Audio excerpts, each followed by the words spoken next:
दोस्तों, मैं अमरेश कुमार आप सभी का अपने YouTube चैनल ARS अकेडमी में आप सभी का हार्दिक स्वागत करता हूं।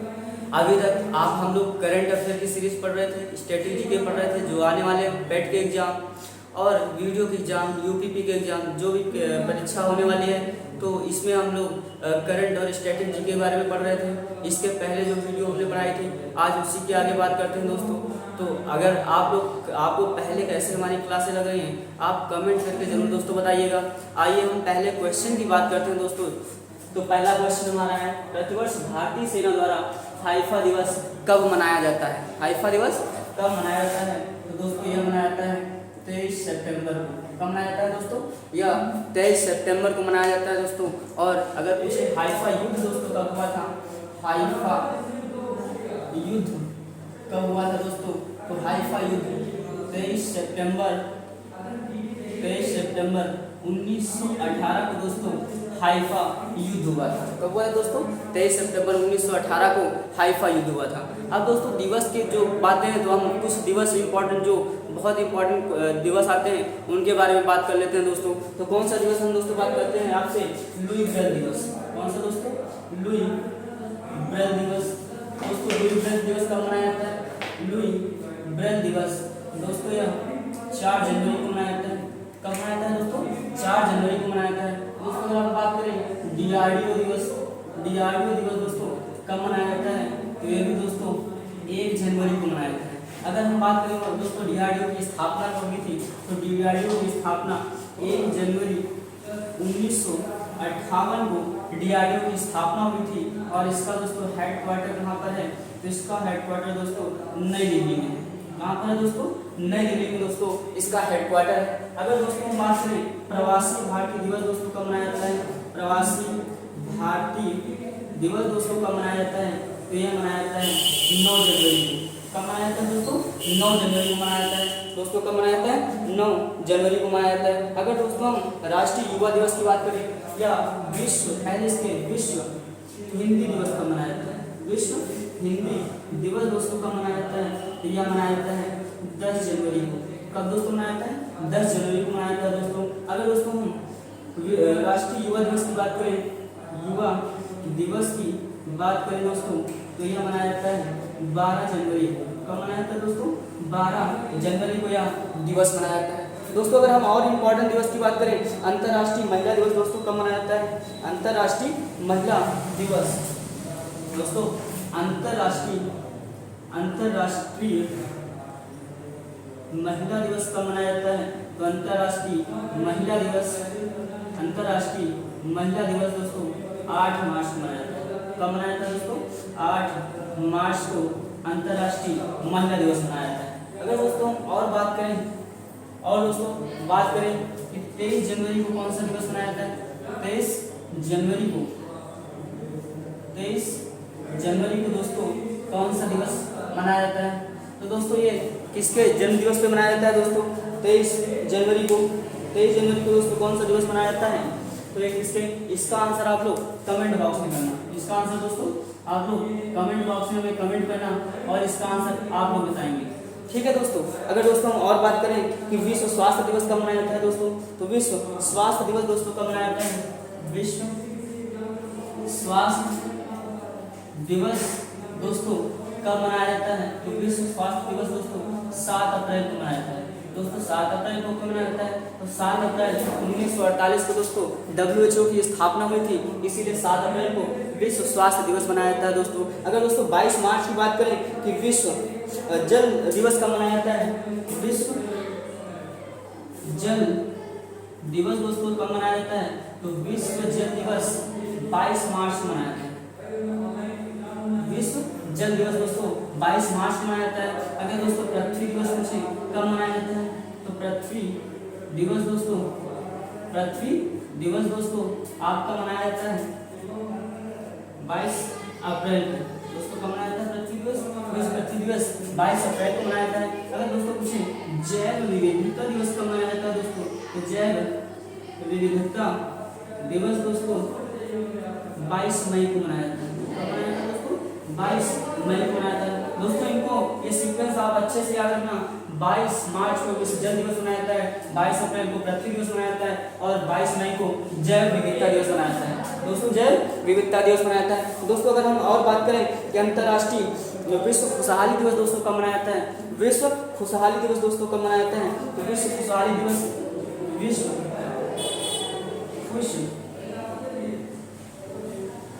खुशहाली दिवस दोस्तों कब मनाया जाता है, तो दोस्तों विश्व खुशहाली दिवस आपका 20 मार्च को मनाया जाता है। कब मनाया जाता है दोस्तों, 20 मार्च को मनाया जाता है। अगर दोस्तों आपसे पूछें कि अंतर्राष्ट्रीय योग दिवस दोस्तों कब मनाया जाता है, अंतर्राष्ट्रीय योग दिवस दोस्तों कब मनाया जाता है, तो अंतर्राष्ट्रीय योग दिवस दोस्तों, अंतर्राष्ट्रीय योग दिवस 21 जून को मनाया जाता है। कब मनाया जाता है, 21 जून को मनाया जाता है दोस्तों। अगर दोस्तों विश्व पर्यावरण दिवस कब मनाया जाता है दोस्तों, विश्व पर्यावरण दिवस दोस्तों कब मनाया जाता है, ये कब मनाया जाता है दोस्तों, विश्व पर्यावरण दिवस 5 जून को मनाया जाता है। कब मनाया जाता है दोस्तों, 5 जून को मनाया जाता है। तो दोस्तों ये पहला क्वेश्चन था। इसके बाद दोस्तों हम आप आगे देखते हैं दूसरे क्वेश्चन के बारे में। आइए हम दूसरे क्वेश्चन के बारे में, आइए दोस्तों दूसरे क्वेश्चन के बारे में देखते हैं। बाल विवाह को समाप्त करने के लिए अलीबा पहल किस राज्य से संबंधित है, तो दोस्तों अलीबा पहल का संबंध किससे, अलीबा पहल का संबंध किससे दोस्तों है, तो यह संबंध है उड़ीसा राज्य से। किससे दोस्तों, उड़ीसा राज्य से इसका संबंध है। अगर उड़ीसा की बात करें हम, तो यहाँ के दोस्तों सीएम कौन, यहाँ के सीएम आपके कौन से, नवीन पटनायक। कौन है दोस्तों, नवीन पटनायक यहाँ के दोस्तों सीएम है। और दोस्तों यहाँ के गवर्नर की बात करें तो यहाँ के गवर्नर गणेशी लाल। कौन है दोस्तों, यहाँ के गवर्नर गणेशी लाल है।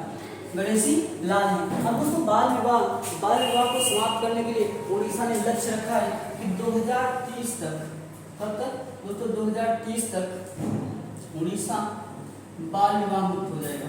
बाल विवाह मुक्त हो जाएगा। बाल विवाह मुक्त कब तक होगा, 2030 तक इसने दोस्तों लक्ष्य लगाए। अगर बात करें हम दोस्तों कि बाल विवाह मुक्त पहला जिला कौन सा था दोस्तों, तो बाल विवाह मुक्त जिला कौन सा था, तो दोस्तों ये था गंजाम जिला। कौन सा, गंजाम जिला दोस्तों। और ये कहाँ पर है दोस्तों, तो गंजाम जिला दोस्तों उड़ीसा में। कहाँ पर है, यह उड़ीसा में है। यह भारत का पहला बाल विवाह मुक्त जिला था दोस्तों, बाल विवाह मुक्त जिला था। अगर दोस्तों हम और बात करें कि पहली ड्रिंक फॉर पहली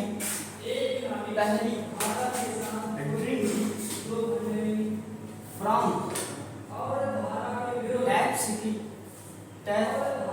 सिटी दोस्तों कौन थी, तो दोस्तों यह पुरी थी। कौन सी दोस्तों, पुरी कहाँ पर है दोस्तों, उड़ीसा में।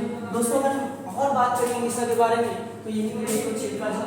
कौन सी दोस्तों, चिल्का झील है। अगर दोस्तों पूछे हम कि चिल्का झील में कौन सी नदी अपना जल गिराती है, तो चिल्का झील में भार्गव नदी अपना जल गिराती है। चिल्का झील में दोस्तों कौन सी, भार्गव नदी अपना जल गिराती है। अगर चिल्का झील की बात करें तो यह भारत की इसे भारत की पहली रामसर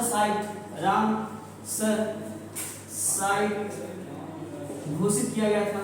इसे भारत की पहली रामसर साइट घोषित किया गया था। और कब दोस्तों घोषित किया गया था, तो इसे 1981 में घोषित किया गया था।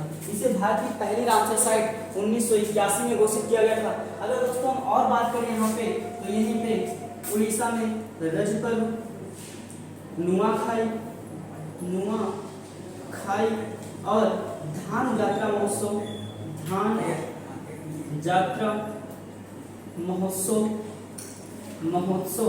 का आयोजन दोस्तों कहाँ पर किया जाता है, तो इन तीनों महोत्सव का दोस्तों आयोजन उड़ीसा में किया जाता है। कौन सा, रजपर्व, नुआखाई, धान यात्रा महोत्सव का दोस्तों आयोजन कहाँ पे किया जाता है, उड़ीसा में दोस्तों किया जाता है। यहीं पे दोस्तों उड़ीसा से ही जगन्नाथ रथ यात्रा निकलती है। कहाँ से, जगन्नाथ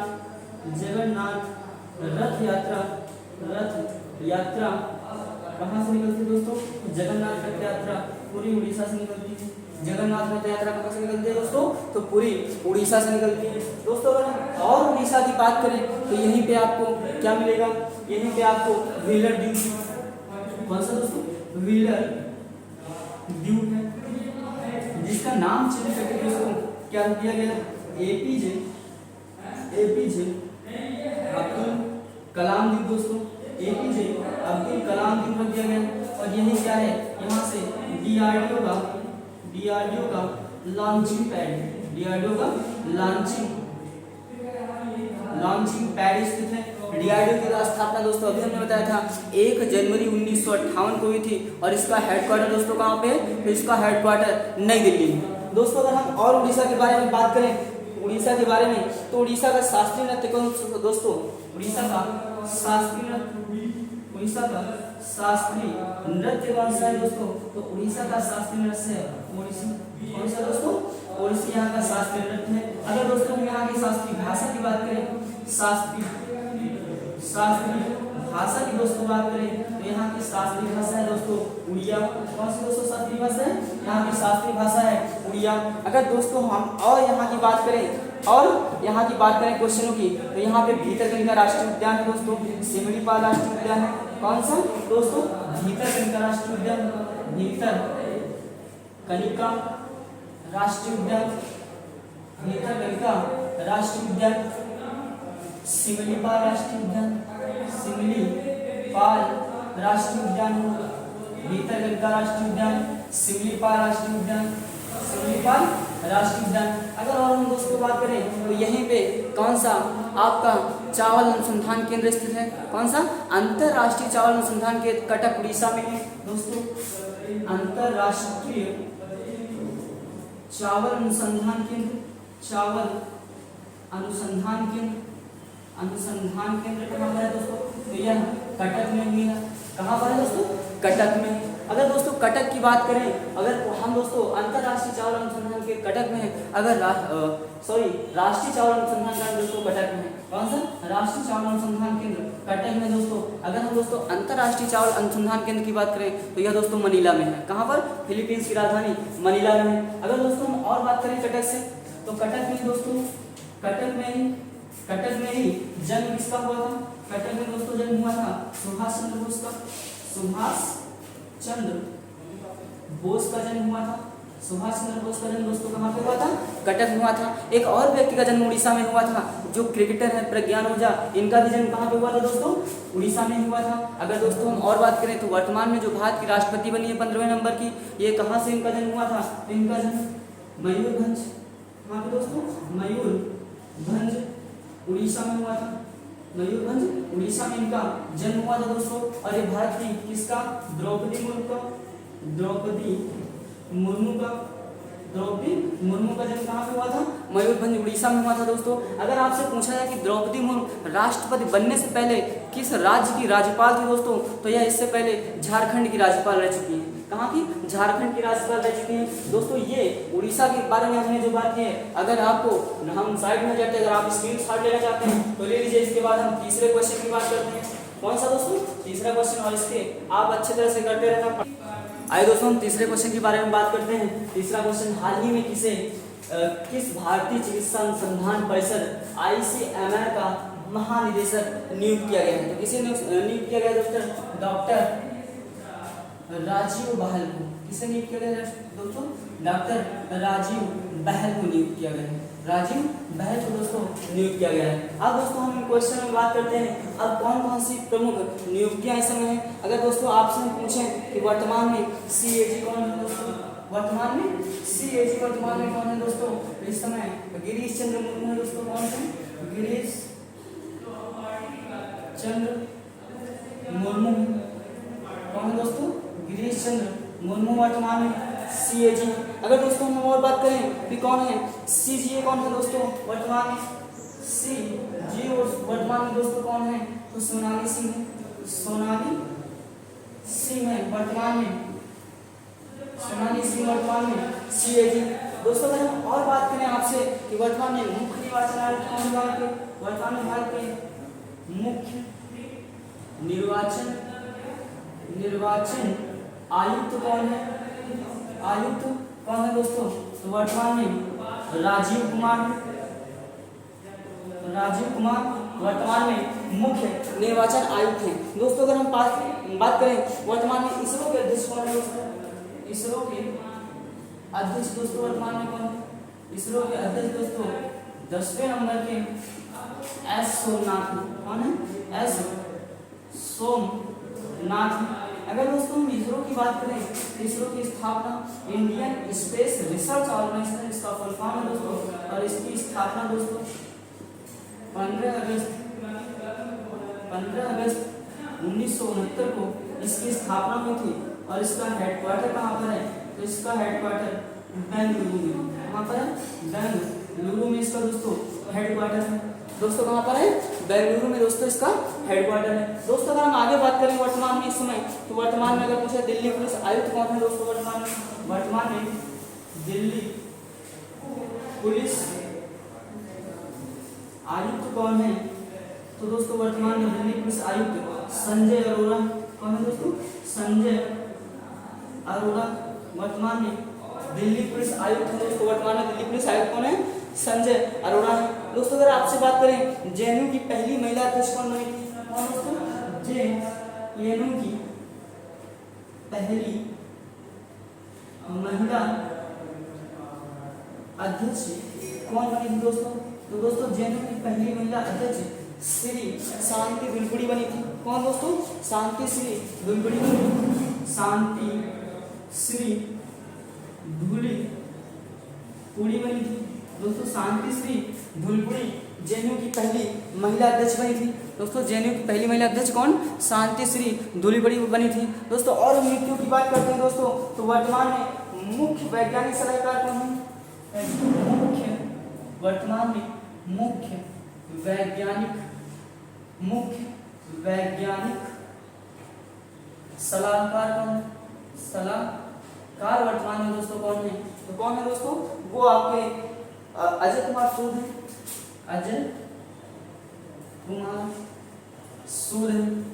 अजय कुमार सूद वर्तमान में मुख्य वैज्ञानिक सलाहकार है दोस्तों। अगर आपसे बात करें वर्तमान में मुख्य आर्थिक सलाहकार कौन है? मुख्य आर्थिक सलाहकार कौन है? तो अनंत नागेश्वरम है दोस्तों। कौन है? अनंत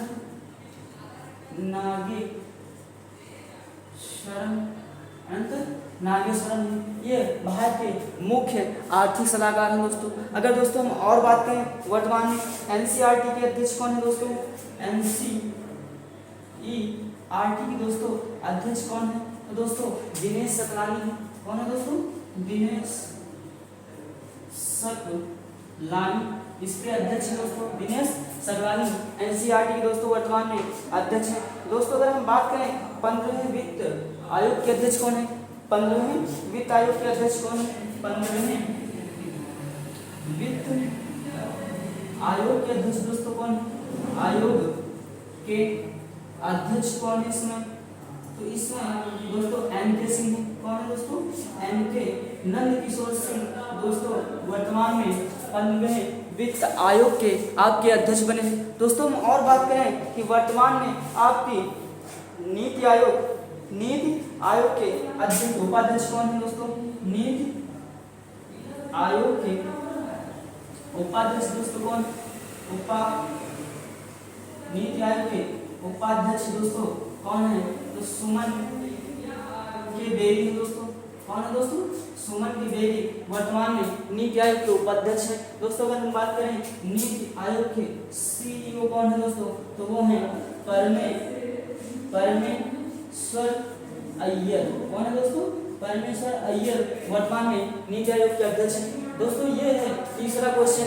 अब ये जो महत्वपूर्ण नियुक्तियां हैं मैंने आपको एक जगह दोस्तों लिखाई है। अब मैं बगल हो जाता हूँ, आप इसका स्क्रीनशॉट ले लीजिए और इसको जो भी ना समझ में आए आप बिल्कुल कमेंट करके हमसे पूछ सकते हैं, उसका रिप्लाई जरूर दिया जाएगा। तो आइए दोस्तों अगले क्वेश्चन के बारे में बात करते हैं दोस्तों। आइए दोस्तों हम अगले क्वेश्चन चौथे क्वेश्चन की बात करते हैं। चौथा क्वेश्चन हमारा क्या है? रुपया व्यापार के लिए भारतीय रिजर्व बैंक की मंजूरी पाने वाला पहला भारतीय बैंक कौन सा है? तो दोस्तों कौन सा ये बैंक है? UCO bank. कौन सा दोस्तों बैंक? यूको बैंक है। अगर हम दोस्तों यूको बैंक की बात करें तो इसकी स्थापना 1943 को हुई थी और इसका हेडक्वार्टर अगर हम बात करें दोस्तों कहाँ पर है? तो इसका हेडक्वार्टर है कोलकाता में। कहाँ पर है दोस्तों? कोलकाता में। दोस्तों अगर हम इसके प्रबंधक निदेशक की बात करें तो सोमा शंकर प्रसाद इसके प्रबंध निदेशक हैं दोस्तों। प्रबंध निदेशक दोस्तों जो इसके हैं निदेशक जो इसके हैं सोमा शंकर प्रसाद। कौन सा दोस्तों? सोमा शंकर प्रसाद इसके क्या है दोस्तों? आज के इसके प्रबंध निदेशक हैं यूको बैंक के। दोस्तों अगर हम बैंकों के बारे में बात करें तो भारत का अगर पूछा जाए पहला बैंक कौन स्थापित किया गया था, तो भारत का पहला व्यापारिक बैंक बैंक ऑफ इंडिया स्थापित किया गया था। भारत का पहला व्यापारिक बैंक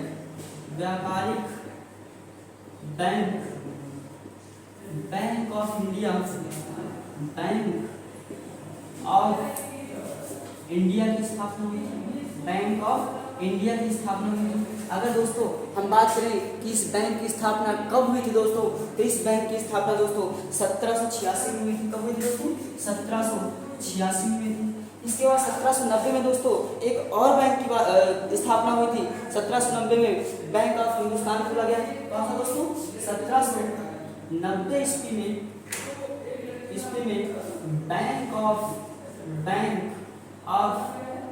हिंदुस्तान खोला गया। बैंक ऑफ हिंदुस्तान खोला गया। लेकिन दोस्तों ये दोनों जो बैंक थे यह दोनों बैंक यूरोपियन थे। कैसे थे दोस्तों? ये दोनों बैंक यूरोपियन थे। अगर पूछे कि भारत का पहला पूर्ण रूप से भारतीयों द्वारा स्थापित बैंक दोस्तों कौन सा था, पूर्ण रूप से भारतीयों द्वारा स्थापित पंजाब नेशनल बैंक था दोस्तों। तो पूर्ण रूप से भारतीयों द्वारा स्थापित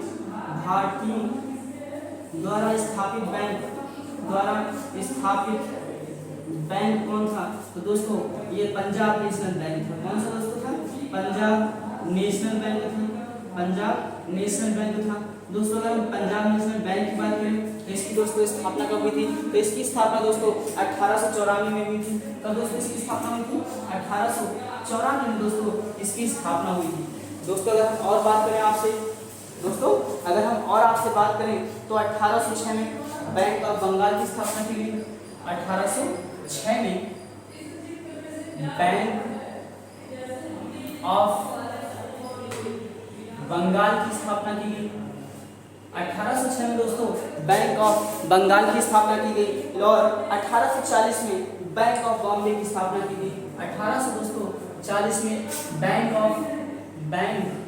ऑफ बॉम्बे की स्थापना की गई दोस्तों।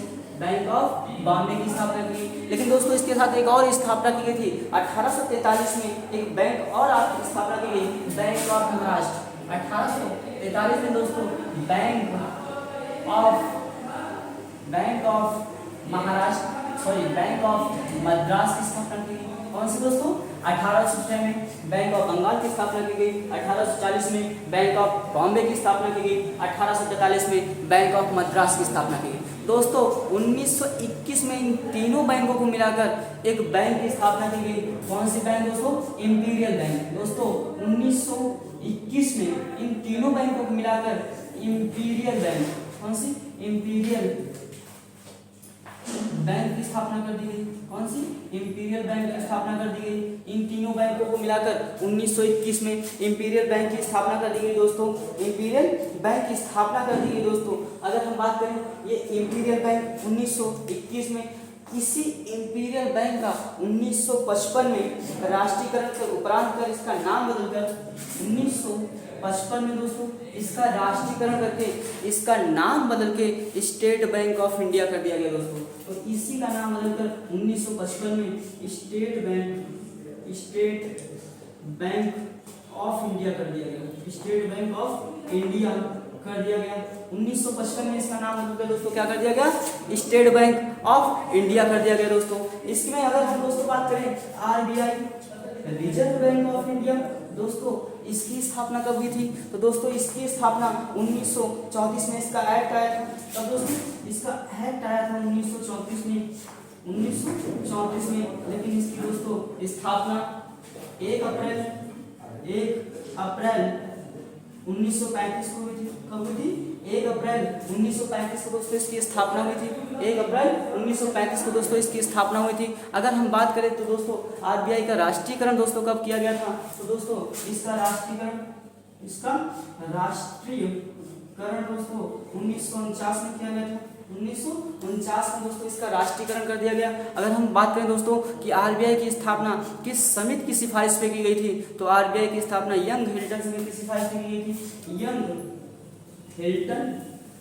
हिल्टन आयोग की सिफारिश पर इसकी स्थापना की गई थी।